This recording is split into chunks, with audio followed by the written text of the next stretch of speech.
আসসালামু আলাইকুম প্রিয় শিক্ষার্থীরা, কেমন আছো তোমরা সবাই? আশা করি তোমরা সবাই অনেক ভালো আছো।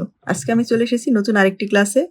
আমরা আজকের ক্লাসে করব হচ্ছে তৃতীয় অধ্যায়ের গণিতের 36 পৃষ্ঠার এখানে দুইটা অঙ্ক আছে। আমরা এই অঙ্ক দুইটা এবার সমাধান করব। তবে আমরা একটু নতুন নিয়মে করব, যেটা আমাদের চতুর্থ শ্রেণীতে করা হয়েছিল। আমরা সেই নিয়ম ব্যবহার করে আজকে অঙ্ক সমাধান করব। দেখো তাহলে এখানে কি বলছে? বলছে মহাখালী বাস টার্মিনাল থেকে সকাল 8টায় ময়মনসিংহ ও বগুড়াগামী দুইটি কোম্পানির বাস একসঙ্গে ছাড়লো। তার মানে কি, মহাখালী বাস টার্মিনাল থেকে সকাল 8টায় বাস ছাড়ছে, একটা বগুড়া যাবে, একটা ময়মনসিংহ যাবে, এবং দুইটা বাস কি করছে? একসাথেই ছাড়ছে, এবং বাস দুইটা কি? দুই কোম্পানির বাস। ময়মনসিংহ ও বগুড়াগামী বাসগুলো যথাক্রমে 12 মিনিট ও 15 মিনিট পর পর ছাড়ে। মনে করো যেটা ময়মনসিংহ যায় সেটা 12 মিনিট পর পর, আর যেটা বগুড়া যায় সেটা 15 মিনিট পর পর ছাড়ে।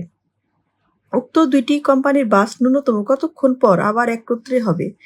এই যে দেখো, তাহলে এটা আমরা লসাগু করবো না গসাগু করবো, সেটা কিভাবে বের করি? যে ন্যূনতম, ন্যূনতম মানে কি? সবচেয়ে কম, ন্যূনতম, সর্বনিম্ন, কমপক্ষে, ছোট, এরকম শব্দগুলো থাকলে আমরা লসাগু করব।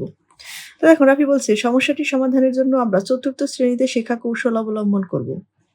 চতুর্থ শ্রেণীতে কিভাবে শিখছে? মনে করো যে কোনো সংখ্যাকে আমরা এই যেরকম মানে শিকড়ের মতো করে একটু ভাগ করতে পারি, গাছের সিস্টেম করে। মানে এগুলো হচ্ছে উৎপাদক বের করার জন্য। যেমন 12 এবং 15। দেখো 12 আমরা প্রথমে ভাঙাইতে পারি 6 দ্বিগুণে 12। এখন দেখো 2কে কিন্তু আর ভাঙানো যায় না, এটা কিন্তু সব মৌলিক উৎপাদকের সাহায্যে করা হচ্ছে, মৌলিক সংখ্যার সাহায্যে ভাগ করতে হবে। আবার 6 যখন আমরা ভাগ করব, দেখো 3 দ্বিগুণে 6, ছোট করবো আর কি, প্রত্যেকটা উৎপাদককেই সর্বনিম্ন করব, যেন আর কোনোভাবেই ছোট করা না যায়। তাহলে দেখো 12কে যদি আমরা উৎপাদকে প্রকাশ করি তাহলে হয় 2 2 3, মানে 3 দ্বিগুণে 6, 6 দ্বিগুণে 12 হয়। আবার দেখো 15 যদি আমরা ভাঙাই, 3 5 15, কিন্তু 5 একটা মৌলিক সংখ্যা, এটাকে আর ভাঙা যায় না। আবার 3 একটা মৌলিক সংখ্যা, এটাকেও আর ভাঙানো যায় না। এজন্য 3 5 15। এখন দেখো এখানে 2 আছে, এখানে 2 নাই, এখানে 2 আছে, এখানে 2 নাই, এখানে 3 আছে, এখানেও 3 আছে। তো এইটা হচ্ছে আমাদের সাধারণ উৎপাদক, যেটা কমন, এটাকে বলা হয় হচ্ছে সাধারণ উৎপাদক। তো যখন আমরা এই নিয়মে উৎপাদকের সাহায্যে বা মৌলিক উৎপাদকের সাহায্যে যখন আমরা লসাগু করব, তখন আমাদের খেয়াল রাখতে হবে যে আগে কোনটা কমন আছে। 2 বা ততোধিক সংখ্যা হতে পারে, সেক্ষেত্রে 2 বা ততোধিক সংখ্যার মৌলিক উৎপাদক থেকে আমরা লসাগু বের করতে পারি। কিন্তু সেক্ষেত্রে আগে দেখতে হবে উৎপাদকগুলো কোন কোন সংখ্যার উৎপাদক মিল আছে। তো যদি 2টা বা 2টা মিল আছে, মানে এখানে 3 আছে একটা, এখানে 3 আছে, 2টা থেকে আমরা একটা নেব, কমনটা, কমন থেকে একটা নেব, এক জোড়ার একটা নেব। হ্যাঁ, জোড়া বানাবো আমরা। তারপর দেখো এখানে 2 আছে, এখানে নাই, এজন্য আমরা নিব না। এটা হচ্ছে আমাদের কমন উৎপাদক, মানে সাধারণ উৎপাদক। এরপরে সাধারণ উৎপাদক বাদ দিলে আর কি থাকে? এখানে 2টা 2 আছে, এখানে একটা 5 আছে। দেখো 12 ও 15 এর অন্যান্য উৎপাদক হলো 2 2 ও 5। এখন 12 ও 15 লঘিষ্ঠ সাধারণ গুণিতক, লঘিষ্ঠ সাধারণ গুণিতক কত হবে? তাহলে এখানে যে কমন, যেটা সাধারণ উৎপাদক, সেটা আমরা নিব, এবং বাকি যে অন্যান্য উৎপাদকগুলো থাকবে সেটাও আমরা নিব। নেওয়ার পরে সবগুলো আমরা একসাথে গুণ করব। তো মনে রাখবা যে যখন আমরা উৎপাদকের সাহায্যে লসাগু করব, তখন অবশ্যই প্রথমে উৎপাদকগুলা বের করে প্রথমে সাধারণ উৎপাদক নিতে হবে। সাধারণ উৎপাদক কি? যে জোড়া থেকে একটা নেব, বা এখানে 2টা সংখ্যা আছে, এজন্য 2টা মিলে একটা জোড়া হয়েছে, জোড়া থেকে একটা নেব। যদি 3টে থাকতো, 3টাই মিল থাকলে 3টা থেকে একটা নিতাম। বুঝতে পারছো? এখানে কমন আনকমন সবগুলা নিয়েই গুণ করতে হবে। কমনটা হচ্ছে কমনগুলার একটা করে নেব, আনকমন সবগুলা নিয়ে নেব, মানে যেগুলো মিল নাই সেগুলার সবগুলা নিয়ে নেব একসাথে। বুঝতে পারছো? তো সবগুলো নিয়ে একসাথে আমরা গুণ করব। গুণ করলে কত হয়েছে আমাদের? 60। 5 দুগুণে 10, 10 দুগুণে 20, 3 20 হচ্ছে 60 হয় গুণ করলে। তাহলে এখানে 60 মানে কি? এখানে কিন্তু একটা বাস 12 মিনিট আর একটা বাস 15 মিনিট পর পর ছাড়ে। মিনিট, তার মানে কি? এটা কিন্তু 60 মিনিট। আর আমরা জানি কি 60 মিনিট সমান হচ্ছে 1 ঘন্টা। তাই না? তাহলে প্রথমে যদি বাস 2টা কয়টায় ছাড়ে? সকাল 8টায় ছাড়ে বলছে, এই যে সকাল 8টায়। সকাল 8টায় যদি প্রথমে বাস ছাড়ে, তারপরে যদি আবার 1 ঘন্টা পরে পুনরায় একত্রে ছাড়তে যায়, তাহলে কয়টা? 8টার সাথে কি 1 ঘন্টা যোগ করে কত হবে? 9 ঘন্টা, মানে 9টায়। তাহলে 8টার সাথে 1 ঘন্টা যোগ হলে 9টায় হয়, 1 ঘন্টা পর 9টায়। তাহলে কি হবে? 60 মিনিট বা 1 ঘন্টা পর 2টি বাস আবার একত্রে ছাড়বে। অর্থাৎ বাস 2টি 8টায় ছাড়ার পর আবার 8 যোগ 1 সমান 9টায় একসঙ্গে ছাড়বে।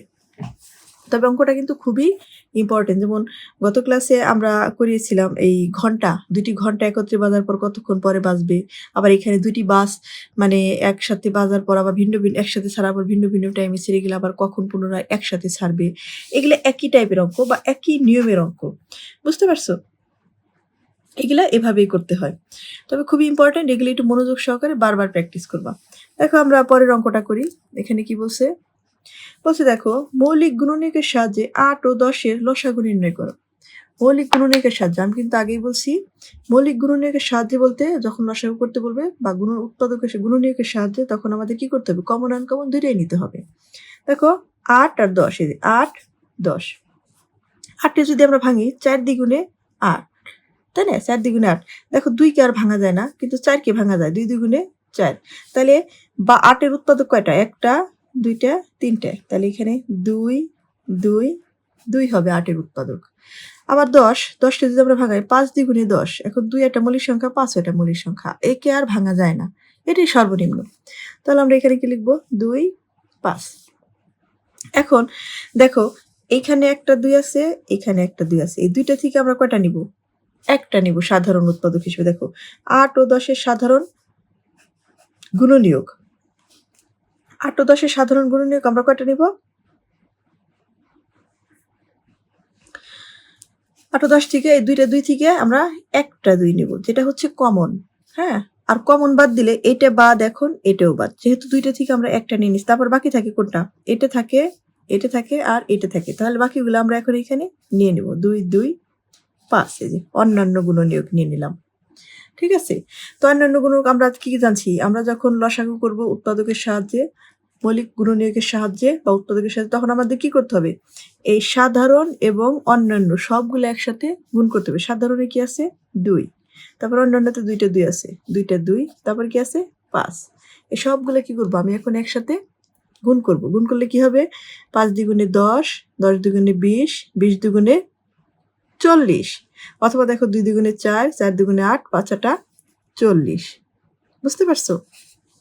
তাহলে এখানে কি হয়েছে? দেখো এভাবে মৌলিক উৎপাদক বের করে সাধারণ উৎপাদক ও অন্যান্য উৎপাদকগুলো গুণ করে খুব সহজেই লসাগু নির্ণয় করতে পারি। বুঝতে পারছো? প্রথমে কি করতে হবে? আমাদের উৎপাদকগুলো বের করতে হবে বা গুণনীয়কগুলো বের করতে হবে। বের করার পরে আমাদের কি করতে হবে? গুণনীয়ক বের করা মানে কি? মানে যে সংখ্যাটা দিয়ে হবে সেটাকে ছোট ছোট ছোট ছোট টুকরা করতে হবে, যেন আর কোনো অংশে ভাগ করা না যায়। সেটাকে হচ্ছে আমাদের গুণনীয়ক বলে। সেইগুলা বের করার পর প্রথমে আমরা কমন যেটা সেটা আলাদা করব এবং আনকমন যেটা সেটা আলাদা করব। তারপর কমন এবং আনকমন দুইটা আমরা একসাথে গুণ করব। তাহলে আমাদের কি হয়ে যাবে? সেটা মৌলিক উৎপাদকের সাহায্যে লসাগু বের করা হয়ে যাবে।